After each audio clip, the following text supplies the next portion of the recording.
And now, here's your host of Shaping Success, Wes Tankersley.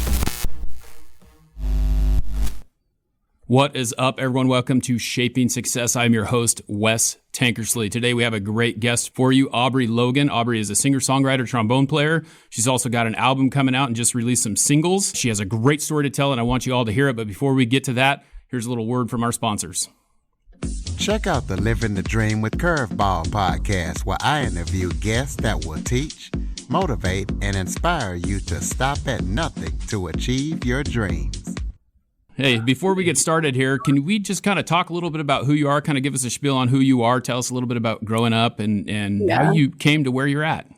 Yeah, so I'll work backwards a little bit. I am a touring jazz artist. So even now, shows are starting to come back, so I can still say that. But I am a jazz artist that, pop people think I'm jazz and jazz people think I'm pop. So I'll let you decide. But I've made a few albums. I've gotten to tour the world quite a bit, whether most of that was fun and most of that was difficult and all of the above. But I've released a few albums thanks to the fans. They've done well. I'm an independent artist, so not with a big label or anything, and never have been. But I've gotten to play some dream venues and gotten to learn to be grateful through it all. And then I went to Berklee College of Music in Boston before I moved to LA, and before I moved.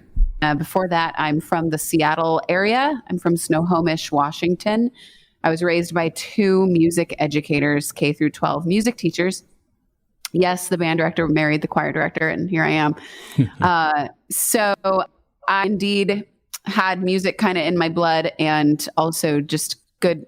Thanks to my parents, pretty good communication skills instilled in me from day one. But it wasn't that they taught me directly how to play music. It was more that they exposed me to their taste in music. And whenever you're a kid, whatever's given to you is, you accept as normal. So I just thought it was normal to hear Stevie Wonder and Dolly Parton and Beethoven and Whitney Houston and Michael Jackson and Ella Fitzgerald within the span of 1 hour. So that eclectic taste in music wasn't, something that I encountered to be a problem until I was needing to be marketed in LA. Then it became a problem. But before that, it was just fun. And I've had some. I'm grateful for what I've been able to do in my life and what I've been able to learn, and love playing music. Yeah, and that's crazy because I'm the same way with my music. I mean, obviously, I probably have a little bit different taste than you, but I'll be listening to country, I'll be listening to rap, I'll be listening I don't know, it's all good. And if I find that meaning in what I want to hear, yeah. Absolutely. Yeah. So one of the things that is interesting is you said that you're a parent of your parents were both teachers, and so I was a teacher at one point, and you talked about how they kind of just introduced you, like they're like, hey, this is normal, this is what it is. But you didn't want to be a musician right off the bat, right? Was that something that you found a little bit later in life? Or no, I found at a it younger right off the bat. Yeah. Okay. I found it right off the bat. There was nothing else I was going to be, actually. Okay. It was that. However, my parents didn't make me. They just were they really are awesome. Like they helped me out, guided me, made sure it was something I really wanted, but there wasn't much else I was going to do. Now, I will say this, being a musician was not necessarily the hard part. I didn't know that when I'm 6 years old, that being a singer when I grow up means run a company. I didn't know that that's what that meant, but I wanted to just sing songs and write songs and play songs. But, that was what I had to really learn growing up. Yeah. And you were an only child, correct? Yeah. Yeah. So can you talk a little bit about that? Because currently I have a daughter who is an only child, and I was an athlete. That was my thing. That was the thing that I did. That was fun for me. And I knew when I had a child that the first thing that was going to happen is she was going to be, he or she, whatever it was, it's a she now, but was going to be nothing like me. I knew I was going to be completely in trouble because I didn't know how to deal with that. And she's the exact opposite. She doesn't want to play sports. She wants to do art. She draws a lot. She reads a lot. She does all those things. How was your childhood kind of like that, being an only child? Were you really interacting with your parents because you were really interested in music, or how did that go? I learned through my parents by osmosis. So they weren't sitting in a room with me with a metronome, helping me practice. That was very self-directed. What I would credit them, though, and in reference to your daughter, is if I would have chosen anything else with the same amount of gusto and hard work ethic and just the same amount of passion, I know they would have just tried to guide me in that too. I mean, all they cared about, they didn't necessarily ask me to become a musician. They didn't at all. It happened, but they only cared that I was respectful and kind. And my mom always would say, be sweet, and did my work the best I could and maintained, humility and respect, which I of course failed at many times, but that's all they cared about. That's all they cared about. And whatever I would have done, they wanted me to do, follow through with my promises, follow through with my commitments, which is anything you do in any field. And we're talking about, you said that you had failed many times. So let's talk about failure a little bit, because that is something that is very important. I think that most people don't. And we were just having a conversation about this before the show with another guest that I was talking to, and how failure is one of those things that most people look at as a red light. Had you quit when you failed the first, second, third, fourth, or fifth time, would you be where you are? How did you look at failure when you were getting started out? And you still look at it, I'm sure, that same way. Well, I would consider, the failure that I've, failed at, was mostly perceptive failure. So I have failed to sell as many records as I wanted to. I have failed to get as quote unquote famous as I wanted to. Essentially, what I have failed at are things outside of my control. That's what I would consider big failures. Now, have I failed at being 100% kind and 100%,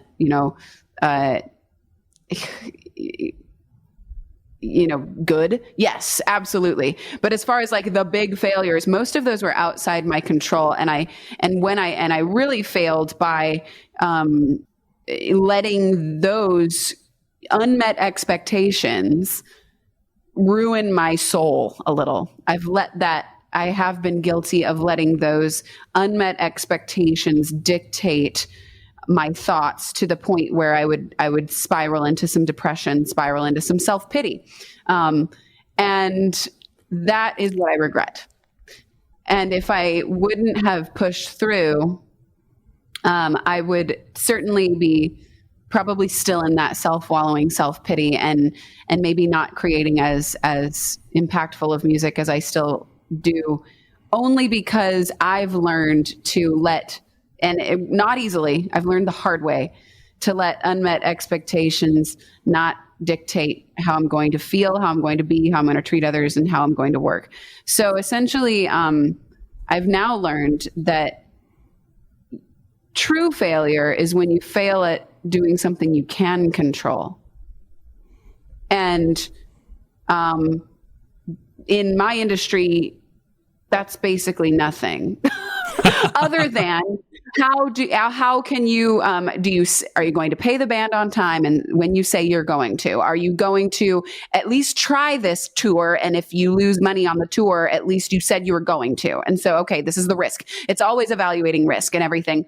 Whereas before I'd be like, I'd go on tour and it's so expensive and I'm in the red.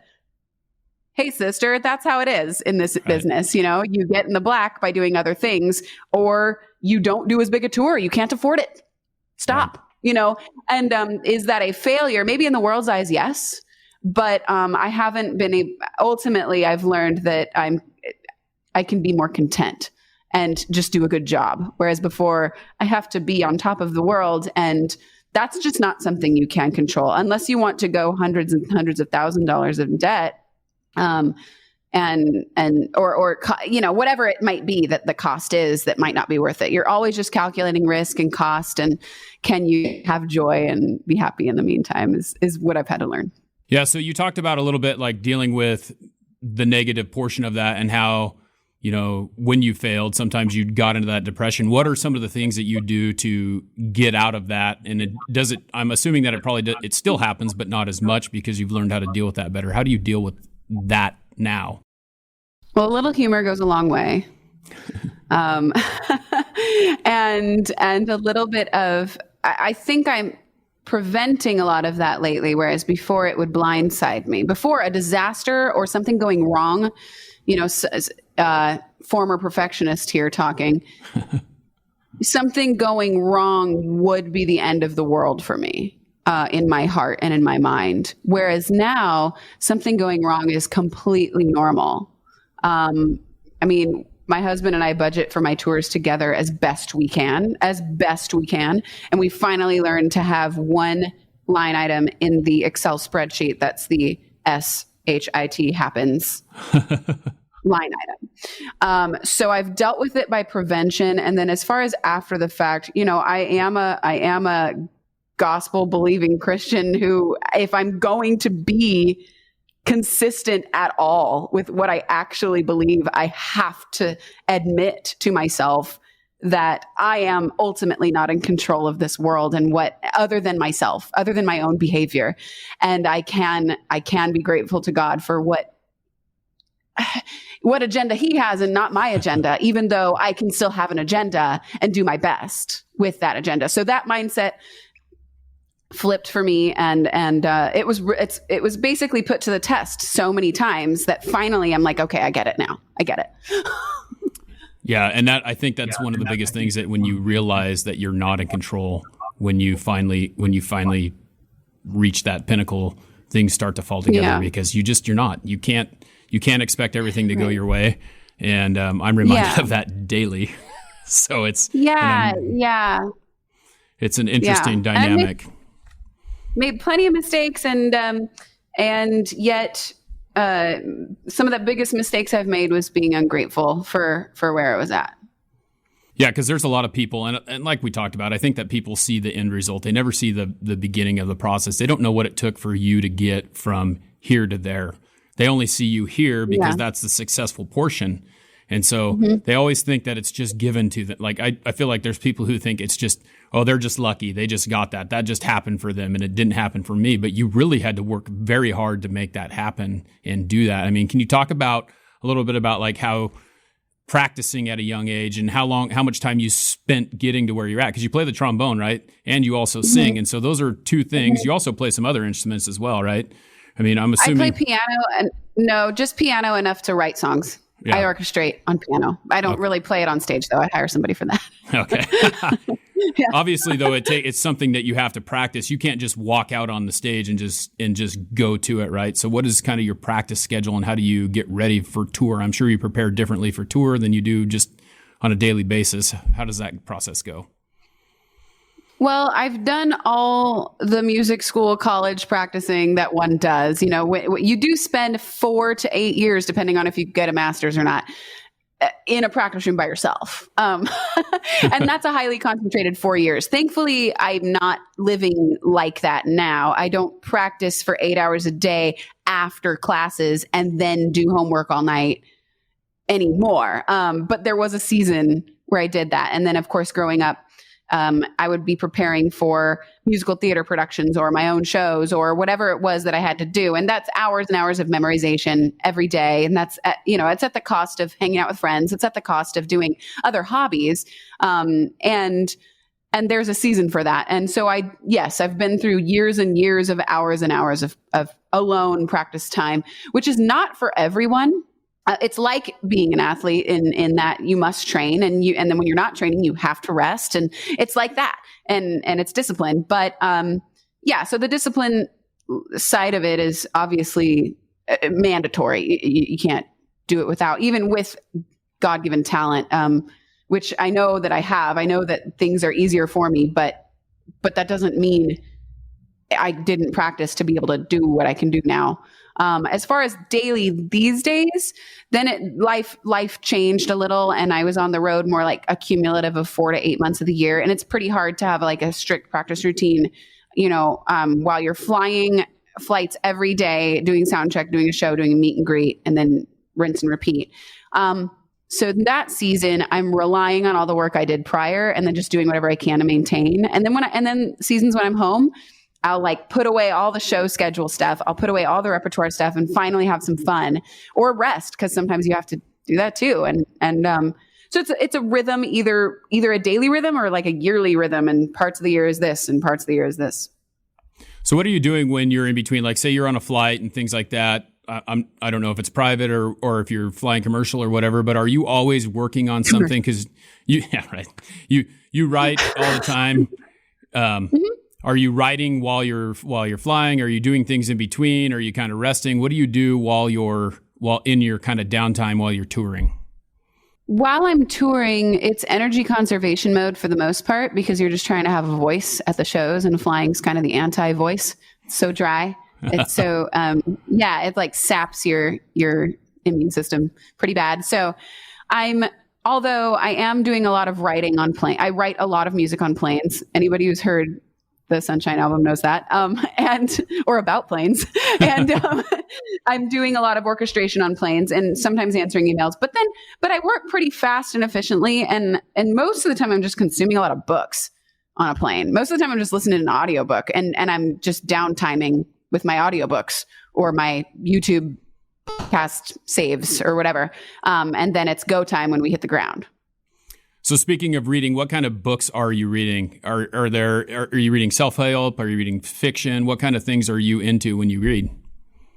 Kind of all of the above. I mean, I read usually 2 books at a time. Like, one's a fiction novel that's just fun.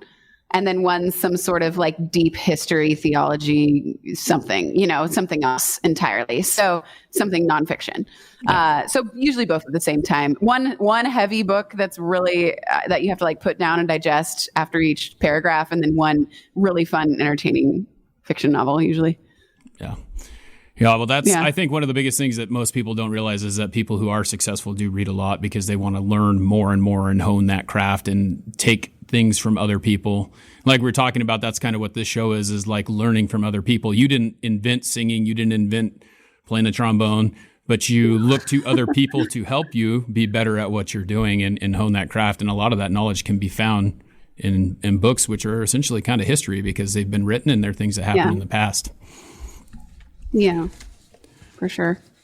So let's talk about what you have going on now. So since COVID happened, you kind of had to revamp the things that you were doing. Did you do any like virtual touring or anything like that? Because I know it's starting to open up. What were you doing during that time though? Because there's a lot of people who are really affected by the fact that their job is to tour, to be in front of other people, and they're not allowing that to happen. What did you do to kind of pick up the slack? Oddly enough, I scheduled a sabbatical between March 2020 and June 2020 before I knew what COVID-19 was. Turns out that's when everything shut down. So I just didn't know which June I would be ending that sabbatical in. But so that was something that was needed, that I sort of did hit. I didn't hit rock bottom, but I got a wake up call. I needed a break. And I needed to be okay with having a break. Like, the world will still be there if you take a break, and the world's not all about you. And, there's a balance here. So I actually really did take that time to take a break, although everyone else was too, which made it a little easier to take the break. Now, I did get creative and have some fun, and I played around with new music. And that's probably what birthed this new album, is the fact that I exhaled and got a chance to write and arrange some things that I had been meaning to do, but I wasn't having fun doing it because I was too pulled in too many different directions. So I did take advantage of the break. Thankfully, my husband and I were fine. He's in software. That's like one of the few things that didn't get hit super hard. And we did plan a move. We moved to another state in the middle of it, which we ended up going forward with. Turns out it's easier to move when you aren't on tour. And it worked out. It worked out okay. I was able to take the time and practice more than I can on the road. That was cool. A lot of silver lining involved. Yes, devastating to the live event world. Absolutely. I do miss playing for a live audience. I have been able to do that the past 2 months here in Austin. I've been doing a residency obviously the audience is half capacity or so. Every single show I've been doing has been live streamed, whether or not there's an audience.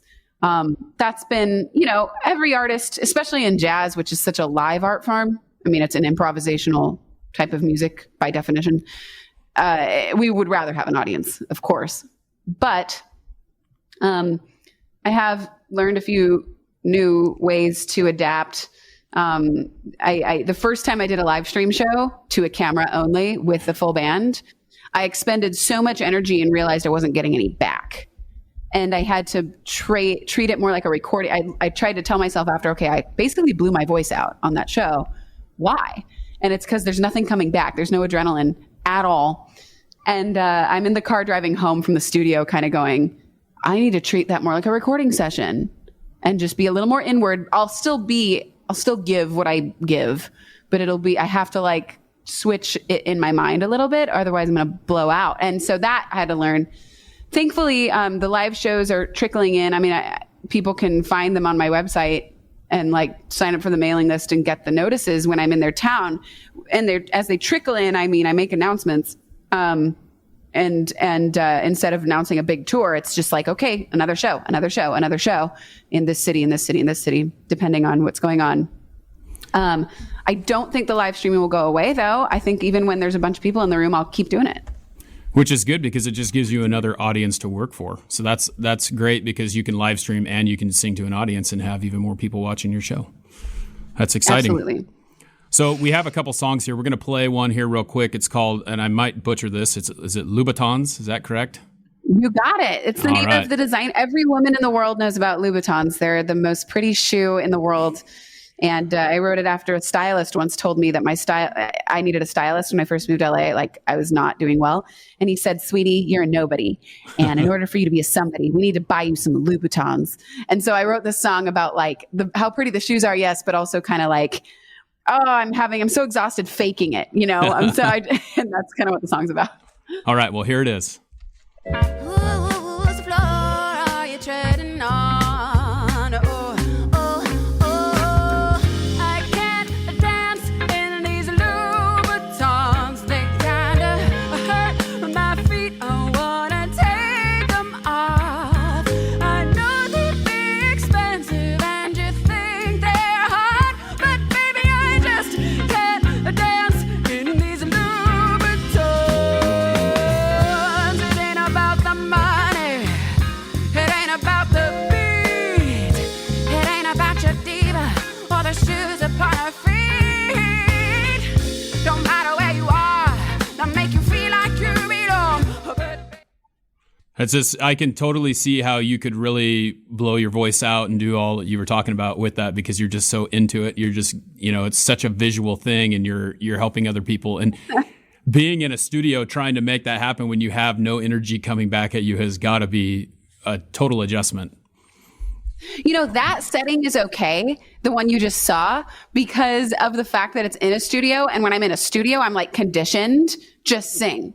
Right. And then when I'm in when I'm on a stage, it's like, I don't know, am I Pavlov's dog or Schrodinger's cat? I don't know which one. But like when I'm on stage, I'm conditioned like give to the people.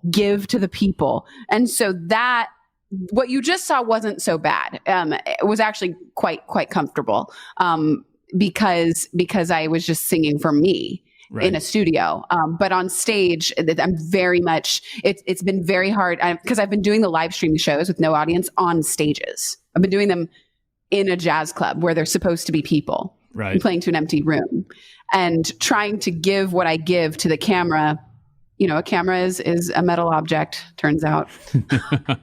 You need some cardboard cutouts that respond back to you and look like they have. I think I would burst into laughter if I saw that. Yeah. Well, we'll check out this next one. This is one more. These are both singles are these coming off your new album or are they just separate singles from everything? They're coming off the new album and they are out. So they're both singles from the new album. Yeah. Okay. So this one's called On the Sunny Side of the Street. Let's check this one out here real quick. Grab your coat and get your hat. Leave your worries on the doorstep. Just direct your feet to the sunny side of the street. Can you hear a pitter pat? And that happy tune is your step. Life can be so sweet on the sunny side of the street. I used to walk in the shade with those blues on parade, but I'm not afraid. This rover crossed over. If I never had a cent, I'd be rich as Rockefeller. Gold dust at my feet on the sunny side of the street. And we're going to forever remember stuff like that when there's masks on everyone in the whole thing. Like, it's going to be like, oh, yeah, that was during COVID. Why don't you tell us a little bit about that one? Yeah, so that song is it was written in the 1920s by Fats Waller. It's a famous old jazz standard on my new album, which is called Standard. And a lot of it's my first real traditional jazz album that I've made. And that's what differentiates it. And it's so funny, like the 2020s are just like the 1920s, kind of depressing, and everybody loves jazz. But or it's about to be whatever. And so that song, I was putting the album together and choosing four jazz albums will have a bunch of highly sophisticated, serious songs on it. And the album does, but I was like, man, everybody's life sucked this year. I don't want to open this record with a downer and with like your typical sexy, sultry, serious jazz torch song, which there are plenty of them on there. But like track one needs to be something happy and positive and up tempo. And so that's why I picked that one. Well, it's great to see that. And so the new album's coming out on the 21st, right? Yes. Okay. May Tell 21st. us a little bit about the album itself. What's it entail? What can we expect to hear on there? Well, you can expect to hear what you saw in those videos because we recorded every single song in one take live, no overdubbing, no redoing of vocals or anything like that. Nothing like that. What you're seeing is not lip syncing. So it is a pure jazz album in that sense. And you can expect to hear my rendition and arrangements of old standards, done in a non-traditional way and slightly also in a traditional way. But in the jazz world, the word standard means like a song everybody knows, a song everybody's supposed to know how to play, and a song that everybody recognizes. Now, I think that there are standards in other genres. I think there are opera standards, which I do one in a jazz way. And I think there are rock and roll pop standards, which I did Dreams by Stevie Nicks. So they can expect like if they're my fans already, like they can expect the typical Aubrey twist, I suppose, and then a couple originals, which is the reverse of the other two albums. The other two albums were 10 originals, two covers, where this one is, basically a tribute album of my favorite people and favorite songs and stuff like that. Well, I can't wait to hear it. I can't wait for it to come out because that's going to be something that, everyone is going to enjoy listening to, it sounds like. Before we get to the last question, because there is one last question, can you tell us where we can find you? You do have a lot of fans. You have a great following on Instagram, but tell us where to direct people so that they can come find you, come follow you. Where can they buy the album and all that stuff that's coming out? AubreyLogan.com. And there are links to the store. The store can pre-order the album on the store. And then, of course, you can pre-save it on Spotify or iTunes. There are links there, too. And also, if you click tour, it'll give you the show dates, not just the in-person ones, but also the live stream ones, which do require a ticket, but it's like one ticket per family, and you can stream it later, even if you can't make it live. But that's where. And then also there are links there to my Instagram and Facebook and YouTube and stuff like that. And when's the tour kick off? It's off. We've been doing a show every time a single comes out every month. And then the last one will be in about 3 weeks. But so the tour is ongoing. It's happening now. Oh, that's awesome. Mm-hmm. Well, hey, it's been exciting having you on. You're so personable. I really like the energy that you give off. It's awesome to get a chance to talk to you about this. We do have one last question that we ask every single individual that comes on this show. And that question is, what is the shape of your success? How do you define success for yourself as it is different for everyone? Success to me now, it might be different for everyone in different seasons too, but now is, did I do the very best I can in the wisest way that I could? And if I did, I succeeded. And the result is not up to me. That's gold. I love it. I love the fact that, it's all on you. That's all there is to it. It's up to you to do the very best you can, just like you talked about, controlling what you can control. So, right. Hey, thanks for taking the time. It was a really great interview. It was very inspirational, and I hope that we can help some other people find their success. Thank you. Me too. All right, everyone. That's the end of the show. Until next time, I challenge you to find the shape of your success.